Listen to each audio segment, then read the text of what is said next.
Hello, Louisa Jewell here.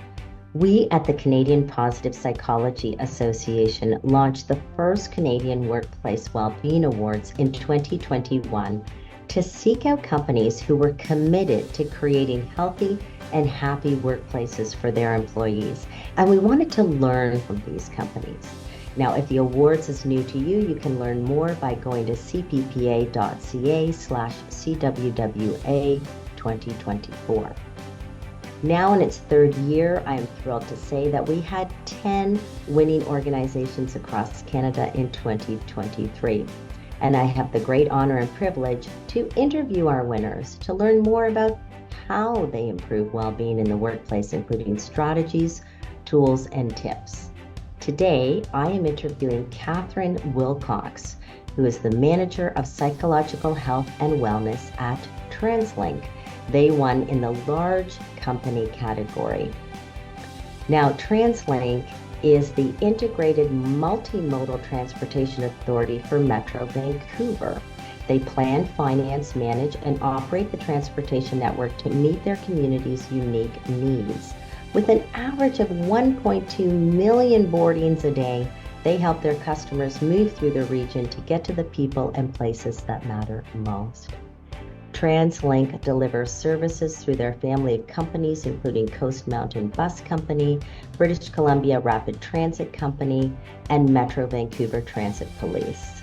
Listen in as Catherine shares some very interesting strategies for improving well-being in the workplace.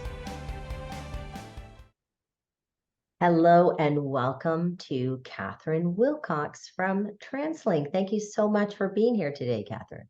My pleasure. Well, we are so pleased that you're here to share more information, and congratulations on your Canadian Workplace Wellbeing Award.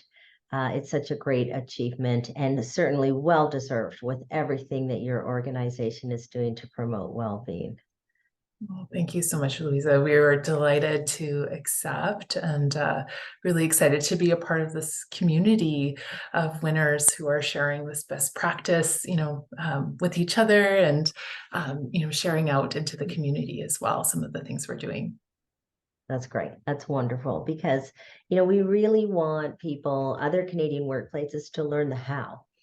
So it's great to have this celebration of companies that are really great examples of workplaces that are promoting well-being, but we want to share with other people, how do you do that? How do you make that happen? Now, TransLink has had a focus on, having a people-first culture and creating a safe place for people to work for a long time. But your commitment to workplace well-being, it was further solidified when you adopted, first of all, an enterprise-wide equity, diversity, and inclusion strategy in 2021, and then a psychological health and safety policy in 2022. And so that really stood out for me, was your focus on the psychological health and safety, and specifically around the Canadian standard. So I'm wondering if you can tell us more. How did that come about, Catherine? Why was that an important approach for TransLink, and how is that unfolding for you right now? Yeah, thank you. My understanding of our decision to adopt the national standard really arose out of wanting a framework and a strategy. So, as many of us that work, in this field of workplace well-being or psychological health and safety know that often there's a lot of passion and energy individuals bring to this work, which is wonderful and fuels, our initiatives. And we also need a system, right? A framework, an approach, a strategy that can persist over time, right? And it can also withstand those changes sometimes we see in, personnel, people kind of coming in and out of the program. So also given the size of our enterprise, we have 8,000, people across, operating companies that are, involved in our enterprise work. We also need that system, as something to anchor us and ground us and, help build in systems of accountability as well. So really looking looking for the system, looking also to approaches, frameworks that are grounded in evidence. I believe that was something that was very important at the time too, in order to also build credibility, within and across our enterprise as well, of the work that we are doing around psychological safety and well-being. And so those were, some of the factors that contributed to that decision to adopt the standard specifically. That's great. And I think a few other organizations have said that too. It's so much easier, when someone's thought about a framework and it comes from an informed place. And, what I hear a lot from my clients, especially, is that positive psychology is an evidence-based tool and practice. And so can you say more? Because when we looked at the Canadian Workplace Wellbeing Award winners, we really were looking for companies that had implemented positive psychology-based solutions within their organization and had that kind of positive psychology lens. Why was that important for TransLink? Mm-hmm.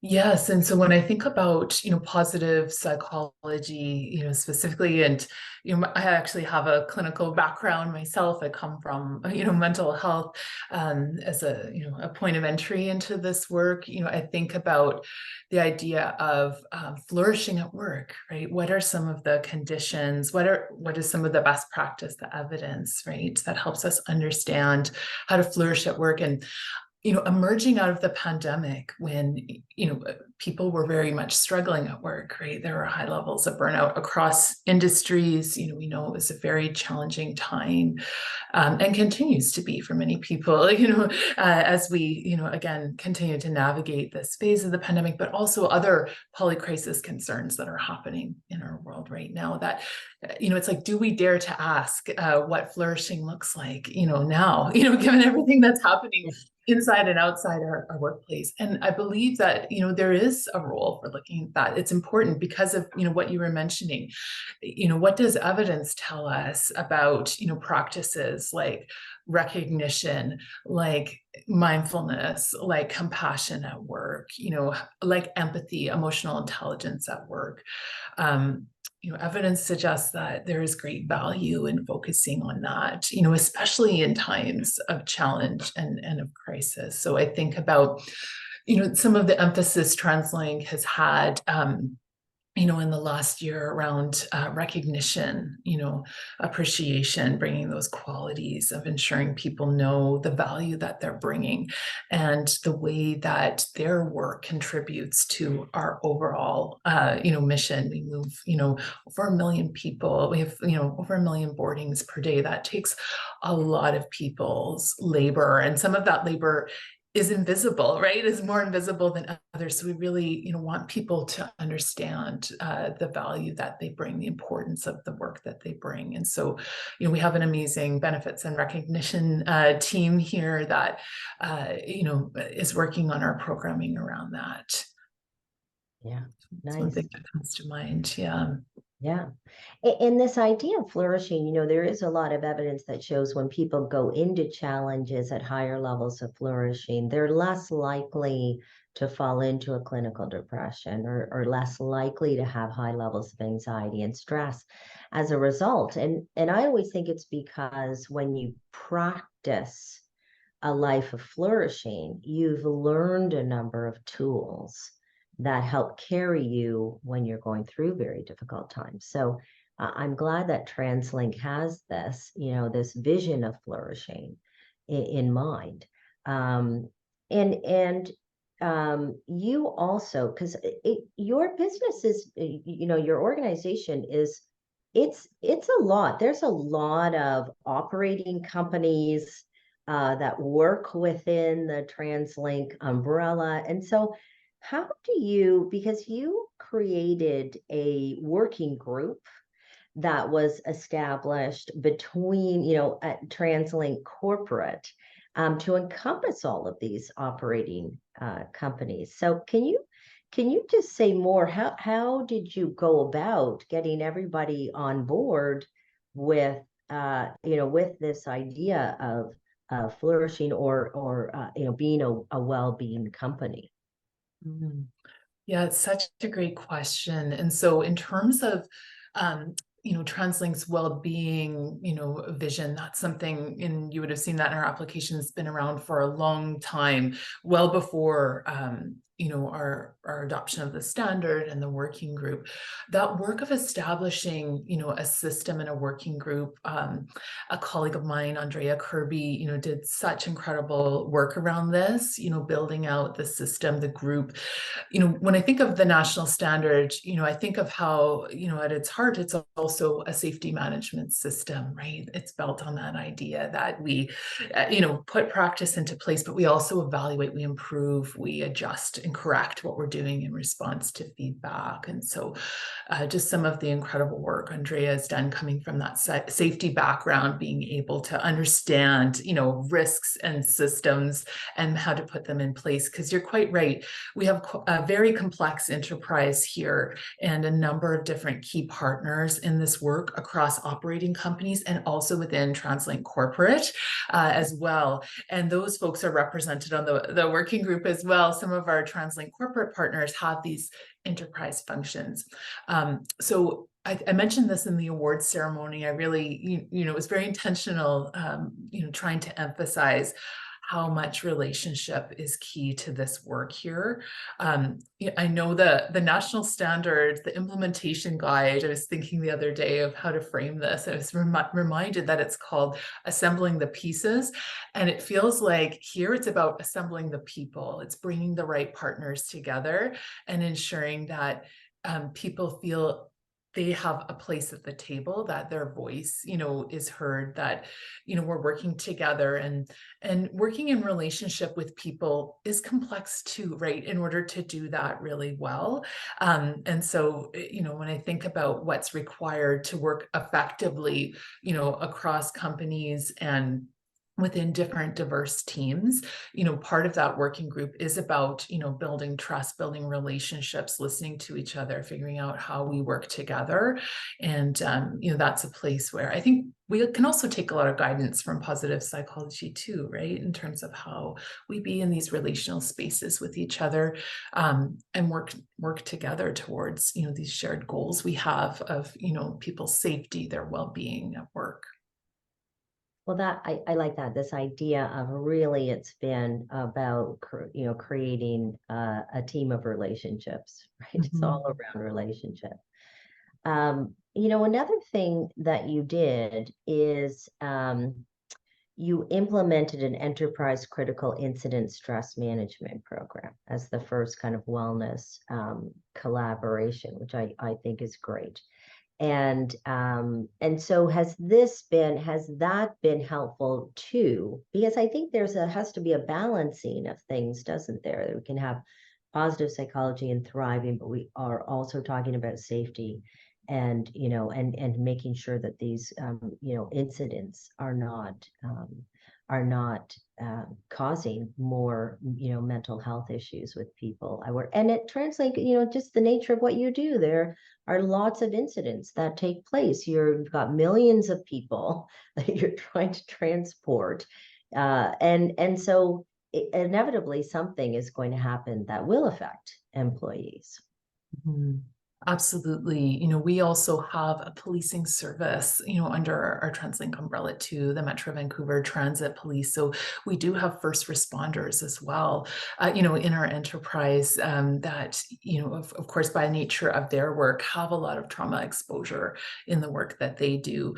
Our operators as well out in our systems, we, have a really high need for support. And I really appreciate, again, our safety partners, my colleagues in safety that have built up, that critical incident programming that was also, in place and starting to gain momentum before adoption of the standard out of that need. Because you're quite right. We have, what we can understand is sort of preventative health promotion based services. And we also need to be able to react and respond, right, when incidents occur, to prevent further harm to people. So across our enterprise, we have different teams that, respond to critical incidents. They're very much customized by the operating company. They are often staffed by peers, people that, have that lived experience in the role, that they're supporting others with. At TransLink Corporate, we have a peer-to-peer team that, is a bit different than our critical incident response team, as a team of people that are here, and maybe you're dealing less with those crisis situations, but are just that listening ear. They're people that understand our culture and our business and can help people navigate to higher level supports as well if they need that. So a team I'm quite proud of as well for our TransLink corporate group. And I think a lot of organizations are going to more and more of these peer-to-peer programs where people feel that kind of support. Are you, and I also see that you have an employee resource groups as well that are voluntary employee driven groups. So you're doing a lot of work, at that kind of grassroots level. And are you finding that how do you get people to engage in these programs? Because oftentimes you have these programs, but people don't necessarily engage for certain reasons that I've heard from different companies. What do you find? How do you get more and more people to participate in these programs? That's such a great question, Louisa. And, taking our employee resource groups as an example, incredibly proud of the work our equity, diversity, and inclusion partners do around this, and the way that they very intentionally, engaged people in this process to develop these employee resource groups. I'm a member of some of the groups myself, and I can tell you, just the level of support, the passionate, committed people that really champion these groups and provide so much value through sharing, through their lived experience as well for others that are part of that group. So, for example, I'm part of our Pride and Allies employee resource group, or ERG, here at TransLink, and it's an incredibly supportive place, to connect with other people that identify, as LGBTQ to us plus, in our enterprise. There is sort of a momentum that comes around, connecting with others, and again, building relationships, which seems again to be part of the focus, that relational focus. There is also an EDI task force here at TransLink, and again, the very thoughtful engagement and composition of that task force, I also think is something that has served with, that success as well, finding folks that are really going to champion this work. And again, I can share the incredible value that I get out of being a part of some of our employee resource groups as well. So I can see when you've got people, throughout the organization that are championing, these initiatives, I think you have a higher likelihood because you're probably having these conversations one-on-one with people, in which case you can address some of the concerns or questions that they have or remove some of the stigma. But one of my favorite stories from the information that you shared with us is given it was some of your other operating companies, that there is one of the companies that, the workforce is very mobile, right? Very, very mobile. And so, how do you reach those people in the front lines when they might be, they're driving a bus that day and they show up at a bus stop and they do their job and then they go home, right? And so they don't come into the office. And TransLink implemented an in-person engagement campaign strategy to engage with those frontline staff. I just love that innovative idea. Yes. Can you share more about that? Yeah, so I think you're referring to Coast Mountain Bus Company Right. specifically. Yeah, Yes. that I've learned so much from my partners that work at Coast Mountain about the importance of being out in the field and going to people. And so this kind of tags off of your earlier question as well, Louisa, about how do we get people to participate? And I noticed this, just in the course of my career working in different industries as well, that the idea of putting a program out there and expecting people to come to you does not work so well, as many of us know, right? And especially as we become, more entrenched in this kind of information saturated culture, there's so much vying for our attention in the workplace and outside of it. It's hard to stand out when you put out an email or even a post, right, that's saying, come to this event or participate in this program.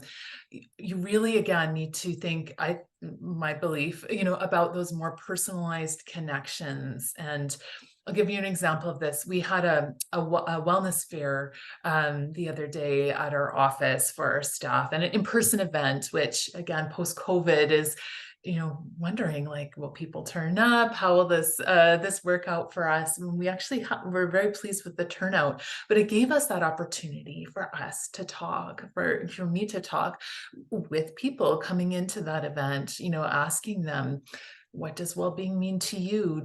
Have you heard about our programs? For that face-to-face engagement is something that, again, I think our Coast Mountain bus company partners, do incredibly well. I know our BC Rapid Transit company also, because a lot of their staff are out on the line and working, they have to also find these really innovative ways of reaching people. And I think increasingly we're learning, again, about the importance of going to people instead of expecting people to come to you, right? It's a different model.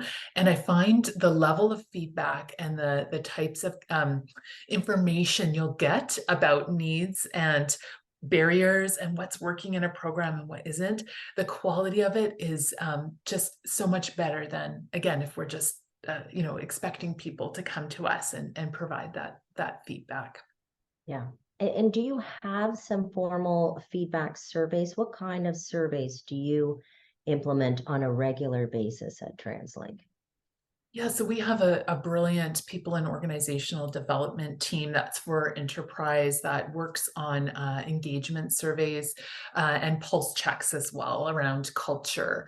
And so as part of those, we alternate between different topics. We might inquire about safety. We might inquire about psychological safety. We might inquire about equity, diversity, and inclusion as a focus of our broader engagement survey to kind of gather information. As an enterprise, we've also been considering using a tool like Guarding Minds at Work to establish a baseline, perhaps by specific operating companies. I know surveying, is just one tool. Something that we're doing at TransLink Corporate, and again, it's sort of in the spirit of what we've been talking about, like, how do we get that feedback and that engagement we're seeking around, like, what do you think of these programs? Are they meeting your needs? Are there any barriers to participating? This is something that I'm very curious about, as we, consider our well-being strategy going forward. If people aren't using our programs and services, we have to find out why, right? So we don't keep replicating, the same systems that, are creating barriers for people. So we're doing a focus group process in February for TransLink Corporate, where, we're sitting down with groups of staff to get their input. We have some targeted questions around, our well-being strategy and also our current programming, just to try to get the conversation, happening around what needs to change and what's working well, right? If our employees are finding particular value in a support or service, we really want to know that, and so that we can do more of that also. Yeah. Now, with these programs, we find that having leadership buy-in, especially at the top, is very important. But I also want to ask you about this idea of leadership accountability. Do you do any kind of measuring in terms of how leaders are doing to change practices, to change the way they lead, to create a culture of well-being? So do you do anything around that for leaders? Yeah, this is such an excellent question. I'm very proud that in our enterprise, and this is an initiative for exempt staff at this time, but we actually have, as part of our performance appraisal process, every exempt staff member must include a psychological health and safety and/or an equity, diversity, and inclusion objective as part of their performance. And that is something I wish to see, last well into the future in terms of building in these structures of accountability, right? So that is one thing that very proud about. I would like to see continue. I also think of an initiative that our equity, diversity, and inclusion partners have going, which is an inclusive leadership recognition on a quarterly basis. So this is something that people can be nominated for. You need to receive a nomination. So it needs to come from your staff or a peer. And the way we define leadership for the purposes of this recognition is anyone can be a leader. It's not about role and title. It's about demonstrating the behaviors, that we're looking to see. And so that's another way of sort of upholding excellence, right, in practice and behavior for some of those equity, diversity, and inclusion competencies.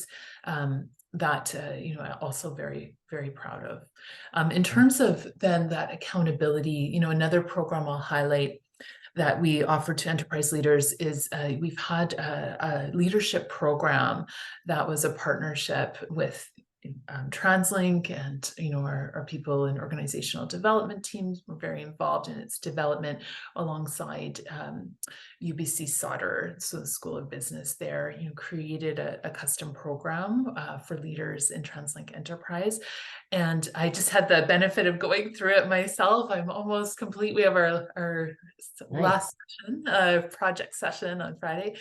And I can say, just from my experience in reviewing the curriculum beforehand as well, that psychological safety is really woven throughout that program, like the emphasis on empathy, on emotional intelligence competencies. It's very, much a part of the entire approach to the program, not just a bolt-on.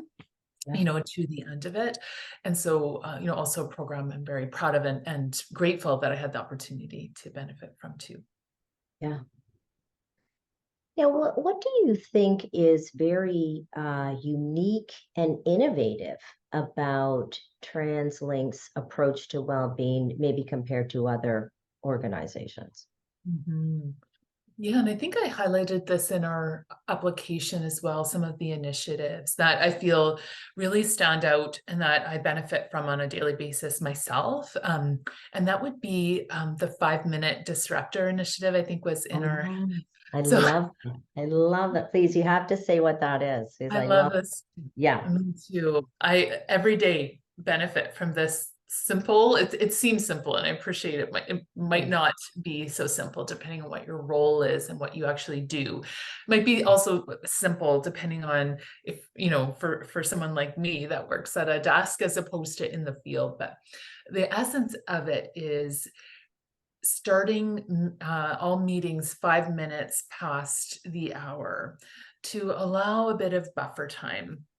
So many of us work back to back these days in terms of our schedules and our meetings. If we work in a corporate environment, for example, or if we're a leader and have meetings scheduled. And it always amazes me how, our work systems often are not designed with human beings in mind.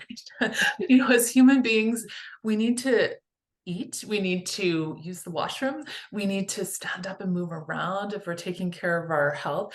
And when we're scheduled from 8 a.m. to 5 p.m. without a break, that gets lost, that humanness.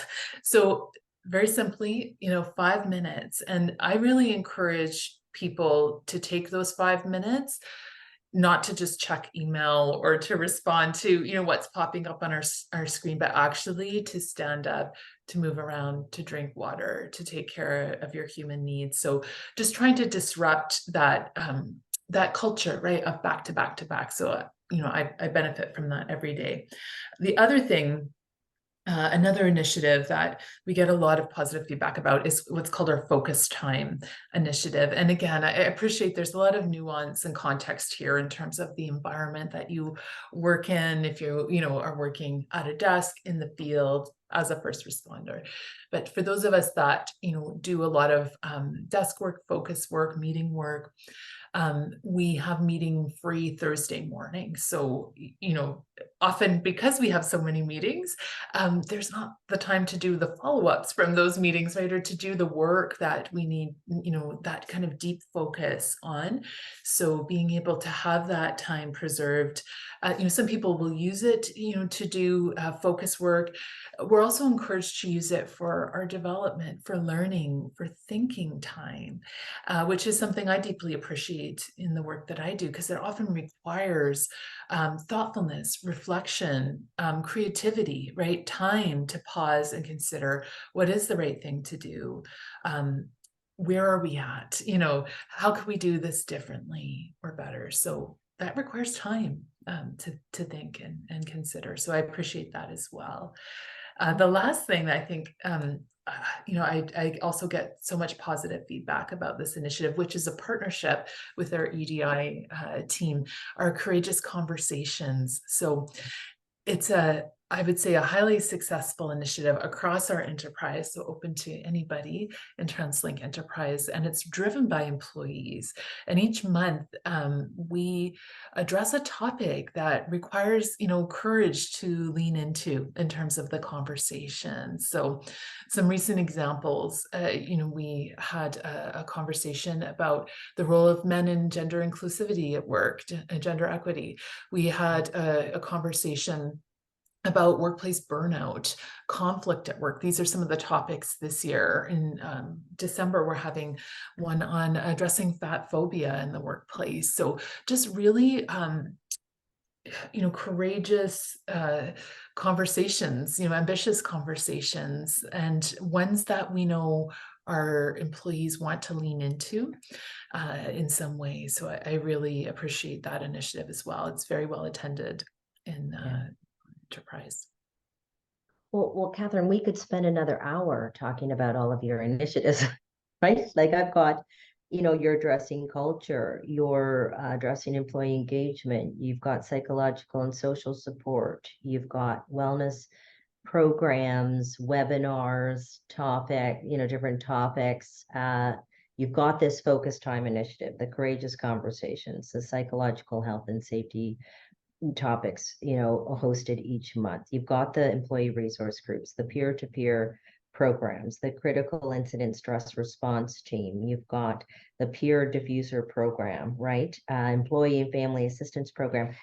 I think, I could go on and on and on. And I think that's where we saw the difference between the winners and people who didn't, make that threshold with the Canadian Workplace Wellbeing Awards. It's the breadth of programs that touches everything from leadership to benefits, employee benefits, and programs and workshops, and how you interact on teams. It's not just, hey, let's do an initiative over here. It's integrated throughout everything you do in the organization.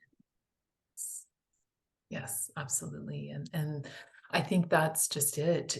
And that's also why we have such an emphasis on people here when it comes to, our programming, is because we do want it to be something that people experience and part of our culture, as opposed to it being bolted on, right, to different things that we're doing, or a sidebar. And so that takes more time, and we're continuing to grow and improve, right? There's a lot of work that we, endeavor to, do as we, take this type of relational approach, where we need people, we need everyone on board, and we need people to understand where their point of access to this is too, because everyone has a role to play in, workplace well-being. And that's what we really try to draw out by, working with so many teams and people to deliver on these commitments. Yeah. And are you seeing business results as a result of that? Are you seeing some, when we think about business metrics, like even turnover rates or benefits, what you're paying in benefits, are you seeing business benefits from implementing these programs? I would say that this is an area that we're still building out, is to be able to measure and communicate out the impact. And that's actually a focus, for us in the coming year as we develop our well-being strategy, is that evaluation piece. So we had a gaps analysis that we did a number of years ago. I think we included that maybe in our application as well, to kind of show us where are we doing well, and what do we need to build up? And I think that evaluation piece is a component of it. So we want to focus on that. I will say, with regard to that, an area also of focus has been, what we call our employee value proposition. So we are in an incredibly competitive labor market, as I know all of us listening to this, that our employers, probably realize. And so we need to, find ways of attracting and retaining talent as well. So that idea of, how can we communicate out about the programming that we do? How does that translate into people's actual experience working with us? And does it contribute to them continuing to want to work with us, especially in this highly competitive market that we find ourselves in? So I'll be very interesting to watch that as well as we implement this value proposition. Yeah. That's great. And I think by building out and collecting the data, it gives you more information to go back to leadership and say, we need to keep doing these things because here's the business results as well. That's exactly good. I'm glad you're doing that. Well, Catherine, thank you so much for taking the time today to share all the excellent things that you're doing.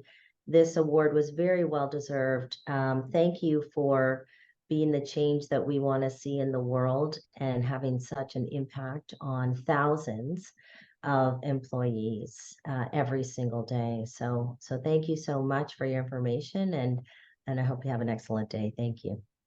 Thanks, Louisa. I appreciate this time with you today.